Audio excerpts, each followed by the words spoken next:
These are the top ads on the waiver wire in Week 11. PSA, Joe Burrow, rostered in 63% of leagues, apparently returned to practice with an eye, according to Adam Schefter, on returning in a couple weeks. If that's true, especially in Superflex leagues, if he's available, you got to go at him.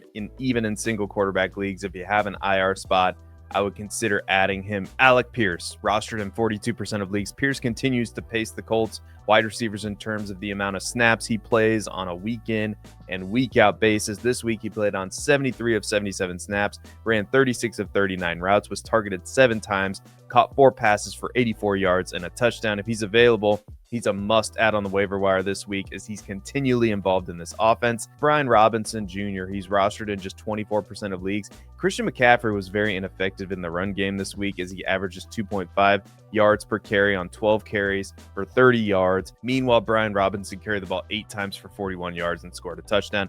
McCaffrey is always going to be extremely viable, obviously, because of his involvement in the passing game.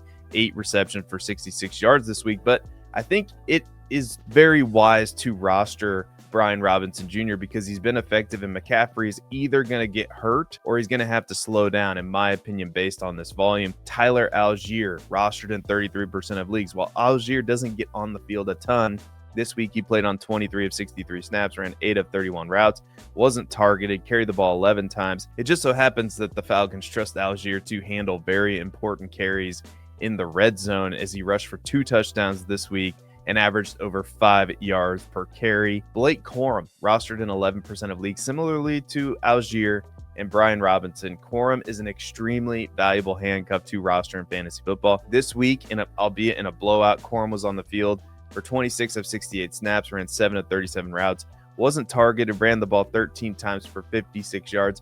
If anything happens to Kyren Williams, this is going to be the Blake Corum show. Brandon Ayuk, and I'll admit, I'm not sure what we're going to get out of Brandon Ayuk this year, but this is the time where the 49ers very soon might activate him. He's a perfect IR stash if he's available. You also have to be honest and say, well, we might not get anything from Brandon Ayuk this year, but I will say the San Francisco 49ers playoff schedule is very nice. And if you need a tight end, Dalton Schultz, rostered in 34% of leagues. He's on the field a lot. He's very heavily involved in this offense. This week, he was on the field for 58 of 75 snaps, ran 40 of 49 possible routes, was targeted a whopping 11 times, caught 7 passes for 53 yards and a touchdown.